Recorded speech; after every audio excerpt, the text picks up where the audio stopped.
Night duty থেকে ফিরছিল ছেলেটি। নির্জন ঝোপঝাড়ের মধ্যে পাওয়া গেল একলা মেয়েটিকে। এরপর যা হলো তা কেউ ভাবতেও পারেনি।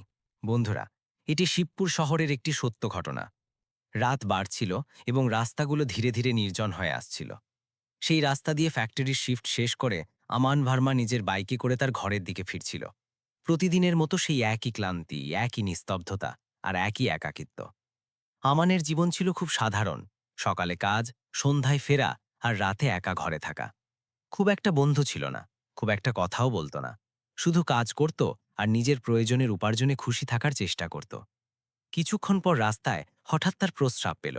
সে বাইকটি রাস্তার ধারে দাঁড় করালো এবং ঝোপের দিকে এগিয়ে গেল। যেই সে প্যান্টের চেন খুলল, তখনই ঠিক সামনে ঝোপের আড়াল থেকে কেউ একজন দাঁড়িয়ে পড়ল। আমান ঘাবড়ে গেল। একটি মেয়ে। হঠাৎ সামনে মেয়েকে দেখে তার শরীর শিউরে উঠল। সে দ্রুত চেন বন্ধ করল। মেয়েটি কোনো কথা না বলে তার দিকে না তাকিয়ে দ্রুত পায়ে অন্যদিকে হাঁটতে লাগল। আমানের অদ্ভুত লাগল। এত রাত, নির্জন রাস্তা, ঝোপঝাড় আর একটি একা মেয়ে। তার মন মানল না। সে বাইকটি সেখানেই ছেড়ে মেয়েটির পিছু নিল। আরে শুনুন, দাঁড়ান! আমান ডাক দিল। মেয়েটি হাঁটার গতি বাড়িয়ে দিল। অন্ধকারে শুধু তার ছায়া দেখা যাচ্ছিল। আমানের বুক ধকধক করছিল, কিন্তু সে পিছু পিছু চলতে থাকল। প্রায় ১০০ কদম এগিয়ে গিয়ে সে মেয়েটির হাত ধরে ফেলল। ছাড়ুন আমাকে! মেয়েটি চিৎকার করল। নইলে চিল্লে লোক জড়ো করব। আমান বলল, চিৎকার করুন, অন্তত লোক তো আসবে, কিন্তু আমি আপনাকে মরতে দেব না। ট্রেনটি প্রচণ্ড শব্দ করে পাশ দিয়ে চলে গেল। বাতাসে ধুলো উড়ল। মেয়েটি মাটিতে বসে অঝরে কাঁদতে লাগল। সে আমানকে মারতে লাগল, খামচাতে লাগল। সবাই বাঁচতে দেয় না, সে কাঁদতে কাঁদতে বলতে থাকল। মরতেও দেয় না। আমান চুপচাপ দাঁড়িয়ে রইল। কিছুক্ষণ পর বলল, অন্তত ১০ মিনিট আমার কথা শুনুন, তারপর যা ইচ্ছা করবেন। মেয়েটি ক্লান্ত হয়ে পড়েছিল। সে বসে পড়ল। আমার নাম নিধি, সে ভারী গলায় বলল। আমান বলল, আমার নাম আমান। দেখুন, আমিও কোনো বড় লোক নই, একজন মজদুর। কিন্তু এটুকু জানি যে প্রাণ দেওয়া কোনো সমস্যার সমাধান নয়। নিধি মাথা নাড়ল। আমার কাছে ঘর নেই, কেউ নেই। আমান দীর্ঘশ্বাস ফেলল।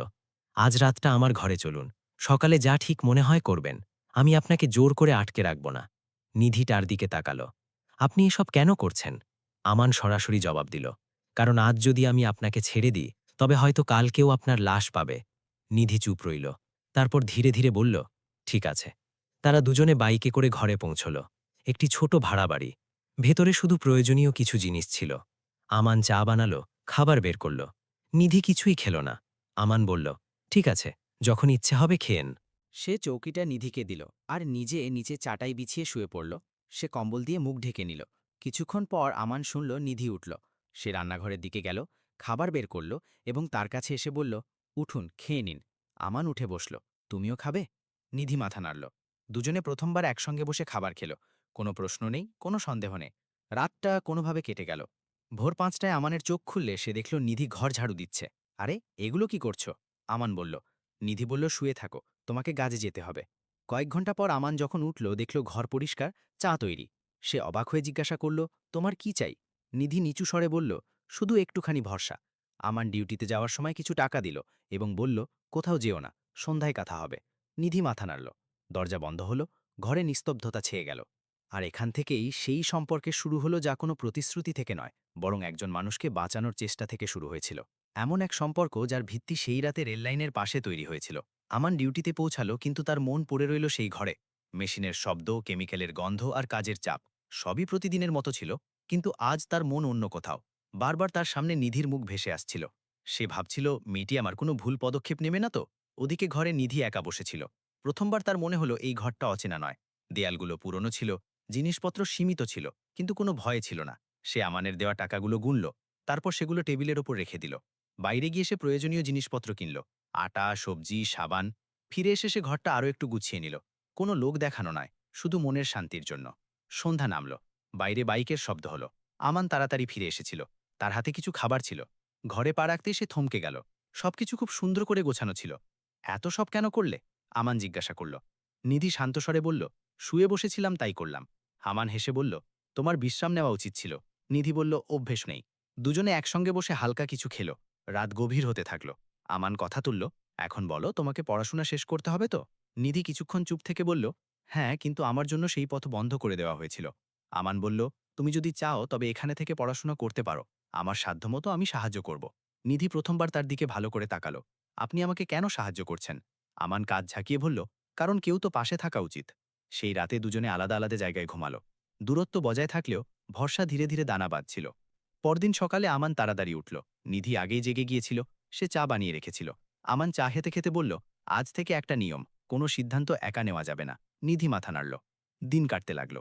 আমান কাজে যেত, নিধি ঘর সামলাতো আর পড়াশোনার প্রস্তুতি নিত। আমান তার উপার্জনের কিছু অংশ বাঁচিয়ে বই কিনে আনত। সে বেশি কথা বলতো না, শুধু প্রয়োজনীয় কথা জিজ্ঞাসা করত। একদিন আমান বলল, তুমি কলেজে গিয়ে খোঁজ নিয়ে এসো কিভাবে আবার শুরু করা যায়। নিধি ভয় পেয়ে বলল, যদি কেউ চিনে ফেলে? আমান বলল, তবে আমি সঙ্গে যাব। তারা দুজনে কলেজে গেল। নিয়মকানুন জানা গেল। পথ কঠিন ছিল কিন্তু বন্ধ ছিল না। নিধির মুখে আশার আলো ফিরে এলো। এদিকে ঘরের কাজে নিধির একাগ্রতা দেখা যাচ্ছিল। সে সময় মতো রান্না করত, ঘর পরিষ্কার রাখত, কিন্তু কখনো সীমা অতিক্রম করত না। আমানও সীমা বুঝত। দুজনের মধ্যে শ্রদ্ধা বজায় ছিল। এক সন্ধ্যায় আমান ক্লান্ত হয়ে ফিরল। তার মাথা ব্যথা করছিল। নিধি কিছু না জিজ্ঞাসা করেই ওষুধ দিল, জল রাখল এবং বলল, একটু বিশ্রাম নিন। আমান চোখ বন্ধ করল। ধন্যবাদ, সে ধীরে বলল। রাতে নিধি বলল, আজ আমি নিচে শুয়ে পড়ব। আমার না করল, না, তুমি চৌকিতেই শো। দুজনে যার যার জায়গায় শুয়ে পড়ল। নিস্তব্ধতার মাঝে এক অদ্ভুত আপনত্ব ছিল। কয়েক সপ্তাহ পর আমার নিধিকে কিছু টাকা দিয়ে বলল, জামাকাপড় কিনে এনো, বইয়ের তালিকাও এনো। নিধি অর্ধেক টাকা ফেরত দিয়ে দিল। প্রয়োজনের বেশি লাগবে না। আমান হাসল। ঠিক আছে। সময়ের সঙ্গে সঙ্গে নিধির আত্মবিশ্বাস বাড়তে লাগল। সে পড়াশোনায় ডুবে থাকল। আমানকে দেখে সে নিরাপদ বোধ করত। আমানেরও এখন ঘরে ফেরার তাড়া থাকত। একদিন নিধি হঠাৎ জিজ্ঞাসা করল, আপনি কখনো প্রেমে পড়েননি? আমান চমকে গেল। এমন কেন জিজ্ঞাসা করছ? নিধি বলল, এমনি, কখনো কারো ফোন আসে না। আমান হালকা হেসে কথাটি এড়িয়ে গেল। এখন পড়াশোনায় মন দাও। নিধি চুপ হয়ে গেল, কিন্তু প্রশ্নটি বাতাসে রয়ে গেল। ওদিকে শহরের অন্য প্রান্তে নিধির পরিবারের তোলপাড় চলছিল। তার নিখোঁজ হওয়ার খবর ছড়িয়ে পড়েছিল। খোঁজ শুরু হয়েছিল এবং সেই খোঁজের পদধ্বনি ধীরে ধীরে সেই ঘর পর্যন্ত পৌঁছতে যাচ্ছিল। সেই পদধ্বনি যা এই শান্ত দিনগুলোকে তছনছ করে দিতে যাচ্ছিল। সেই রাতে যখন অর্ধেক রাত পার হয়ে গিয়েছিল, ঘরে হালকা আলো ছিল। আমার নিচে চাটাইয়ে ঘুমাচ্ছিল আর নিধি চৌকিতে। দুজনের মধ্যে সেই দূরত্বই ছিল যা প্রথম থেকে বজায় ছিল। বাইরের রাস্তায় মাঝে মাঝে কোনো গাড়ির শব্দ আসছিল, তারপর আবার নিস্তব্ধতা নেমে আসছিল। হঠাৎ দরজায় জোরে শব্দ হল, ধরাম ধরাম। আমানের ঘুম ভেঙে গেল। সে ঘাবড়ে গেল। এত রাতে কে আসতে পারে? নিধিও উঠে বসল। তার মুখ ফ্যাকাশে হয়ে গেল। তারপর আওয়াজ এলো, দরজা খোলো, পুলিশ। নিধির শরীর কেঁপে উঠল। আমান, সে নিচু স্বরে ডাকল। আমান উঠল, দীর্ঘশ্বাস নিল এবং দরজার দিকে এগিয়ে গেল। দরজা খুলতেই সামনে ৩ জন পুলিশ দাঁড়িয়েছিল। তাদের পেছনে কিছু লোক ছিল। একজন মধ্যবয়সী পুরুষ, একজন মহিলা, একজন যুবক এবং একজন বয়স্ক লোক। নিধি তাদের দেখা মাত্রই তার চোখে জল চলে এলো। বাবা, মামা। তার বাবা শিবনাথ, সৎ মা কিরণ, বোন পায়েল, ভগ্নিপতি আর মামা গোবিন্দ সবাই সামনে দাঁড়িয়েছিল। পুলিশ ঘরের দিকে নজর দিল। মেয়েটি কি এখানেই থাকে? এক পুলিশ জিজ্ঞাসা করল। নিধি এগিয়ে এলো। হ্যাঁ, আমি নিজের ইচ্ছায় এখানে আছি। পুলিশ আমানের দিকে তাকাল। তুমি কে? আমান শান্ত গলায় বলল, আমি এখানে ভাড়ায় থাকি। উনি আমার প্রাণের ভয়ে আমার কাছে আশ্রয় নিয়েছিলেন। শিবনাথ রেগে বলল, এই লোকটাই আমার মেয়েকে ভুলিয়ে নিয়ে এসেছে। নিধি চিৎকার করে উঠল, না, আমি নিজে এসেছিলাম। কিরণ খোঁচা দিয়ে বলল, দেখলে তো আমাদের সম্মানের কি অবস্থা করে দিয়েছে? নিধি পাল্টে বলল, সম্মান তখনই থাকত যখন আপনি আমাকে পড়তে দিতেন। ঘরে নিস্তব্ধতা নেমে এলো। পুলিশ কড়া গলায় জিজ্ঞাসা করল, কোনো খারাপ কিছু হয়েছে? নিধি পরিষ্কার বলল, না, ওনার সাথে আমি সবসময় নিরাপদ বোধ করেছি। উনি কখনো খারাপ নজরে দেখেননি। আমান চুপচাপ দাঁড়িয়ে রইল। তার চোখে ভয় ছিল, কিন্তু সে নজর নিচু করেনি। পুলিশ দুজনের শোয়ে ব্যবস্থা দেখল। একটি চৌকি আর নিচে চাটাই। এক পুলিশ বলল, মনে তো হচ্ছে না কোনো ভুল কিছু হয়েছে। কিন্তু মামা গোবিন্দ বলল, আমরা মেয়েকে আমাদের সাথে নিয়ে যাব। নিধি তৎক্ষণাৎ বলল, আমি এখন যাব না। পুলিশ কঠোর স্বরে বলল, না, তোমাকে এখনই যেতে হবে। নিধির চোখ দিয়ে জল পড়তে লাগল। সে আমানের দিকে ঘুরল। ওনার শরীর ভালো থাকে না, আমি ওনাকে এভাবে কিভাবে ছেড়ে যাব? আমান প্রথমবার কথা বলল, নিধি যাও, চিন্তা করো না। নিধি তার হাত ধরে ফেলল। নিজের খেয়াল রাখবেন, সময় মতো ওষুধ খাবেন, না খেয়ে থাকবেন না। আমানের চোখ ভিজে এলো, কিন্তু সে নিজেকে সামলে নিল। তুমি পড়াশোনা ছেড়ো না। নিধি কাঁদতে কাঁদতে নিজের জিনিসপত্র গুছিয়ে নিল। বই, জামাকাপড়, ছোটখাটো জিনিস, প্রতিটি জিনিস তোলার সময় তার আঙ্গুল কাঁপছিল। দরজায় পৌঁছে সে ঘুরল। আমি ফিরব, সে বলল। আমান কিছুই বলল না, শুধু মাথা নাড়ল। তারা নিধিকে নিয়ে চলে গেল। দরজা বন্ধ হল। ঘরে নিস্তব্ধতা নেমে এলো। আমান সেখানেই মাটিতে বসে পড়ল। কিছুক্ষণ পর সে মেঝেতে শুয়ে পড়ল এবং প্রথমবার অঝরে কাঁদতে লাগল। ঘরটি সেই একই ছিল, কিন্তু এখন তাতে আর প্রাণ ছিল না। ওদিকে গাড়িতে বসে নিধি জানলার বাইরে তাকিয়েছিল। তার চোখের জল থামছিল না। সে জানত এখন পথ আলাদা হয়ে গেছে। কিছুদিনের মধ্যেই নিধিকে শহর থেকে দূরে পাঠিয়ে দেওয়া হলো। আমার নিজের চাকরি আর একাকিত্বের মধ্যে ডুবে গেল। সময় কাটতে লাগল, কিন্তু দুজনের মনেই একটি প্রশ্ন আটকে ছিল। এই বিচ্ছেদ কি শেষ ছিল, নাকি ভাগ্য এখনও অন্য কিছু লিখে রেখেছে? সময় দুজনকে আলাদা করে দিয়েছিল, কিন্তু গল্প এখনও শেষ হয়নি। নিধি চলে যাওয়ার পর আমানের জীবন বাইরে থেকে দেখতে আগের মতোই হয়ে গিয়েছিল, কিন্তু ভেতর থেকে সবকিছু পাল্টে গিয়েছিল। ঘরটি একই ছিল, দেয়ালগুলো একই, চৌকি আর চাটাইও সেই আগের মতো। কিন্তু এখন সেই জায়গাটি তাকে আর শান্তি দিত না। প্রতিটি কোণ তাকে কামড়াত। সকালে চোখ খুললেই তার নজর প্রথমে ঝাড়ুর উপর যেত, তারপর রান্নাঘরের দিকে, আর পরের মুহূর্তেই তার মনে পড়ে যেত যে সেখানে এখন কেউ নেই, কোনো শব্দ নেই, কোনো নড়াচড়া নেই। আমান প্রতিদিনের মতো কাজে যেতে লাগল, কিন্তু তার মন মেশিনে লাগত না। ফ্যাক্টরির বিকট শব্দ, কেমিক্যালের গন্ধ, মানুষের কথা আর সুপারভাইজারের বকুনি সবই কানে আসত, কিন্তু মস্তিষ্কে পৌঁছাত না। সে কাজ করে যেত যেন অন্য কোনো দুনিয়ায় হারিয়ে থাকত। সন্ধ্যায় যখন সে ঘরে ফিরত, কিছু না বলে এক কোণায় বসে থাকত। অনেক সময় সে নিধির বইগুলো তুলে নিয়ে অনেকক্ষণ ধরে দেখত, পাতা উল্টাত, আর তারপর সেগুলো খুব সুন্দর করে আগের জায়গায় রেখে দিত, যেন সেগুলো তার সবচেয়ে প্রিয় জিনিস। এভাবে কিছু সপ্তাহ কেটে গেল, দিন চলে গেল, কিন্তু তার ভেতরের শূন্যতা আরও গভীর হল। একদিন ফ্যাক্টরির নোটিশ বোর্ডে একটি কাগজ দেখা গেল। কোম্পানির ক্ষতি হচ্ছিল এবং কিছু শ্রমিক ছাঁটাই করা হবে। আমার নোটিশটি পড়ল, কিন্তু বিশেষ কোনো প্রতিক্রিয়া দেখালো না। তার মনে হল এখন আর কিছুই তার হাতে নেই, যেন পরিস্থিতি তাকে যেখানে ইচ্ছা সেখানে টেনে নিয়ে যাচ্ছে। 2 সপ্তাহ পর তার নামও ছাঁটাই করা শ্রমিকের তালিকায় ছিল। এখন তার কাছে না চাকরি ছিল, না যথেষ্ট টাকা। ঘরের ভাড়া দেওয়া মুশকিল হয়ে পড়ল। বাধ্য হয়ে সে নিজের অল্প কিছু জিনিসপত্র গুছিয়ে নিজের গ্রাম ধর্মপুরে ফিরে গেল। বাবা মা বুড়ো হয়ে গিয়েছিলেন, অল্প কিছু চাষবাস ছিল যা দিয়ে সংসার কোনোভাবে চলত। কিন্তু আমানের জন্য সেখানেও কিছুই বদলালো না। সে সেখানেও নিজেকে একা মনে করত। গ্রামের মানুষ জিজ্ঞাসা করত, শহর থেকে হঠাৎ কেন ফিরে এলে? কাজ চলে গেছে নাকি? আমান প্রতিটি প্রশ্নের উত্তর শুধু মাথা নেড়ে দিত। তার বলার মতো কিছু ছিল না।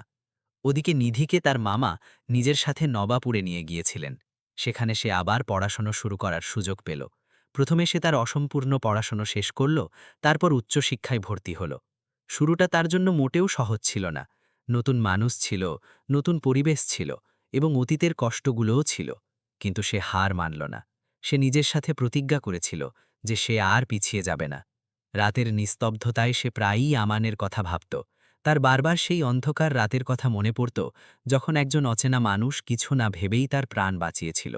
সেই স্মৃতিই তাকে এগিয়ে যাওয়ার শক্তি দিত। সময় ধীরে ধীরে এগিয়ে গেল। আমান গ্রামে প্রায় 1 বছর কোনো মতে কাটালো।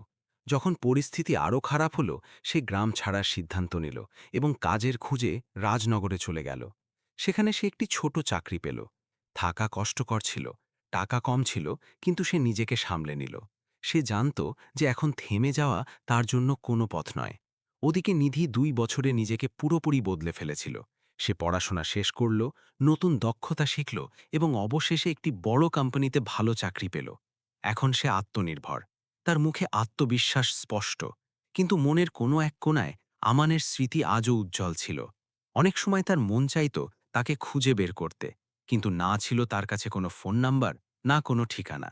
আর আমান, সেও কখনো কখনো নিজেকে বলতো হয়তো সেসব একটা স্বপ্নই ছিল। তারপর একদিন রাজনগরে আমানের একটি বড় ইন্টারভিউয়ের সুযোগ এলো।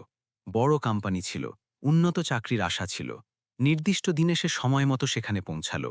পরিষ্কার জামা পরেছিল, হাতে ফাইল ছিল, আর বুক ধকধক করছিল। সে ঘরের বাইরে বসে নিজের সিরিয়ালের অপেক্ষা করতে লাগল। কিছুক্ষণ পর দরজা খুলল। ভেতর থেকে এক মহিলার আওয়াজ এলো, পরের প্রার্থীকে পাঠান। আমান দাঁড়ালো, ফাইল ঠিক করল এবং ঘরের ভেতর পা রাখল। আর যেই তার নজর সামনে বসে থাকা সেই মহিলার উপর পড়ল, তার পায়ের তলা থেকে মাটি সরে গেল। সেটি নিধি ছিল। সেই একই চোখ, একই মুখ, শুধু এখন আগের চেয়ে অনেক বেশি আত্মবিশ্বাসী আর শক্তিশালী। নিধির নজরও সেই মুহূর্তে আমানের ওপর পড়ল। এক মুহূর্তের জন্য সময় যেন থমকে গেল। ঘরের চেয়ার, টেবিল আর কাগজ সব আবছা হয়ে গেল। নিধি হঠাৎ নিজের চেয়ার থেকে দাঁড়িয়ে পড়ল। তার গলা হালকা কাঁপছিল। আমান, আপনি? ঘরে বসা বাকি লোকজন এই দৃশ্য দেখে অবাক হয়ে গেল। আমানের হাত নিজের থেকেই জোর হয়ে গেল, নমস্কার। আর সেই এক মুহূর্তে বছরের দূরত্ব, দীর্ঘ নিস্তব্ধতা আর অসম্পূর্ণ কথা সব ভেঙে যেতে লাগল। ভাগ্য আবারও তাদের মুখোমুখি দাঁড় করিয়ে দিয়েছিল। নিধি নিজের চেয়ার থেকে উঠল এবং কিছু না ভেবে সরাসরি আমানের কাছে চলে এলো। তার চোখ ভিজে গিয়েছিল আর ঠোঁট হালকা কাঁপছিল। ঘরে বসা বাকি দুজন লোক এই দৃশ্য দেখে পুরোপুরি বিভ্রান্ত হয়ে পড়ল। তারা বুঝতে পারছিল না যে হঠাৎ কি হচ্ছে। তাদের কাছে আমান শুধু একজন চাকরি প্রার্থী ছিল, কিন্তু নিধির এভাবে আবেগপ্রবণ হয়ে যাওয়া পরিষ্কার বুঝিয়ে দিচ্ছিল যে এই সাক্ষাৎ সাধারণ নয়। নিধির গলা ভারী হয়ে এলো, আপনি আপনি এখানে কিভাবে? আমান কিছুক্ষণ একেবারে চুপ রইল, যেন শব্দ তার গলায় আটকে গেছে। সে নজর নিচু করল এবং খুব ধীর স্বরে বলল, চাকরির জন্য এসেছি। এটি শোনা মাত্রই নিধি নিজেকে কোনোভাবে সামলে নিল। সে দীর্ঘশ্বাস নিল, চোখের জল মুছল এবং ঘরে বসা বাকি লোকজনের দিকে ঘুরল। ইন্টারভিউ এখন বন্ধ করুন, সে স্পষ্ট ভাষায় বলল। আমি ওনাকে চিনি। তিনজনে একে অপরের দিকে তাকাতে তাকাতে কোনো কথা না বলে বাইরে বেরিয়ে গেল। ঘরের দরজা বন্ধ হল এবং ভেতরে শুধু আমান আর নিধি রয়ে গেল। যেই দরজা বন্ধ হল, নিধির বাঁধ ভেঙে গেল। সে ঘুরল এবং তার চোখ থেকে জল পড়তে লাগল। আপনি কোথায় চলে গিয়েছিলেন? সে কান্না ভেজা গলায় বলল। আমি আপনাকে সব জায়গায় খুঁজেছি, 4 বার ওই ঘরে গিয়েছি। আমানের নজর তখনও মেঝের থেকে ছিল। আমাকে ফ্যাক্টরি থেকে বের করে দেওয়া হয়েছিল, সে ধীরে বলল। তারপর গ্রামে চলে গিয়েছিলাম, সেখানেও পরিস্থিতি ঠিক ছিল না। পরে এখানে চলে এলাম। নিধি কাঁপতে কাঁপতে চেয়ার ধরল, যেন নিজেকে পড়ে যাওয়া থেকে আটকাচ্ছে। সে আবেগী হয়ে বলল, আপনি জানেন, যদি আপনি সেই রাতে আমাকে না আটকাতেন, তবে আজ আমি এখানে কখনো থাকতাম না। আমান মাথা নিচু করল। আমি তো শুধু তাই করেছি যা একজন মানুষের করা উচিত। নিধি তার দিকে তাকালো, চোখে দৃঢ়তা ছিল। না, সে পরিষ্কার বলল, সবাই এমনটা করে না। খুব কম লোক থাকে যারা কোনো স্বার্থ ছাড়া কারোর জীবন বাঁচায়। সে বাইরে গেল এবং সেখানেই দাঁড়িয়ে নিজের মামা আর পরিবারের লোকজনকে ফোন করল। এবার সে কাঁদল না, দ্বিধা করল না। সে শান্ত কিন্তু শক্তিশালী গলায় নিজের সিদ্ধান্ত জানিয়ে দিল, যে মানুষটি আমাকে মরার হাত থেকে বাঁচিয়েছে, আমি তার সাথেই আমার পুরো জীবন কাটাবো। এবার কেউ বিতর্ক করল না। হয়তো সবাই বুঝে গিয়েছিল যে এখন তাকে আর আটকানো সম্ভব নয়। এটি কোনো জেদ ছিল না, বরং কৃতজ্ঞতার মনুষ্যত্বের সাথে জড়িত একটি সিদ্ধান্ত ছিল। 2 মাস পর একটি ছোট আদালতে দুজনে বিয়ে করল। না কোনো ভিড় ছিল, না কোনো কোলাহল। শুধু কিছু আপন মানুষ, কিছু স্বাক্ষর আর অনেকগুলো সত্যিকারের খুশি। কোনো লোক দেখানো নয়, কোনো আচারের বোঝা নেই। আমান সেই কোম্পানিতেই চাকরি পেয়ে গেল। পদটি হয়তো ছোট ছিল, কিন্তু কাজ ছিল সততার সাথে এবং আত্মসম্মানের সাথে। নিধি উচ্চ পদে ছিল, কিন্তু তাদের সম্পর্কের মধ্যে কখনো উঁচু-নিচু ভেদাভেদ আসেনি। আজ দুজনে একটি অত্যন্ত সাধারণ কিন্তু শান্তিময় জীবন কাটাচ্ছে। সকালে একসাথে বসে চা খায়, সন্ধ্যায় সারাদিনের কথা শেয়ার করে এবং রাতে শান্তিতে ঘুমায়। না টাকার অহংকার আছে, না পদের পার্থক্য, শুধু একে অপরের প্রতি শ্রদ্ধা আর ভরসা আছে। কারণ এই গল্পের আসল জয় শুধু ভালোবাসা ছিল না, বরং মনুষ্যত্ব ছিল। আর হয়তো এই কারণেই যে সম্পর্কটি একটি অন্ধকার রাতে রেল লাইনের পাশে শুরু হয়েছিল, তা আজ পুরো আলোর সাথে সারা জীবনের এক মজবুত বন্ধনে পরিণত হয়েছে। বন্ধুরা, এই গল্প থেকে এটাই শিক্ষা পাওয়া যায় যে মানুষের আসল পরিচয় তার টাকা, পদ বা মর্যাদা দিয়ে হয় না, বরং সেই মুহূর্তে নেওয়া সিদ্ধান্ত দিয়ে হয়, যখন সামনের মানুষটি একেবারেই একা থাকে। কখনো কখনো কোনো স্বার্থ ছাড়া করা ছোট সাহায্য কারোর পুরো জীবন বদলে দেয়। আর যে সম্পর্ক মনুষ্যত্ব দিয়ে শুরু হয়, সেটিই সবচেয়ে মজবুত হয়। এবার প্রশ্ন আপনাদের কাছে, আপনি যদি আমানের জায়গায় হতেন, তবে কি আপনিও কিছু না ভেবে একজন অচেনা মেয়েকে সাহায্য করতেন? আর আপনি যদি নিধির জায়গায় হতেন, তবে কি আপনি সেই মানুষের সাথে সারা জীবন কাটাতেন, যে আপনার কঠিন সময়ে আপনার হাত ধরেছিল? কমেন্টে অবশ্যই জানান, আপনি কি করতেন? যদি এই গল্পটি আপনার ভালো লেগে থাকে, হৃদয় ছুঁয়ে গিয়ে থাকে বা ভাবতে বাধ্য করে থাকে, তবে ভিডিওটি লাইক করুন, আর এমনই সত্য, আবেগপূর্ণ এবং জীবনধর্মী গল্পের জন্য চ্যানেলটি সাবস্ক্রাইব করতে ভুলবেন না। দেখা হবে পরের গল্পে। ততক্ষণ নিজের খেয়াল রাখুন।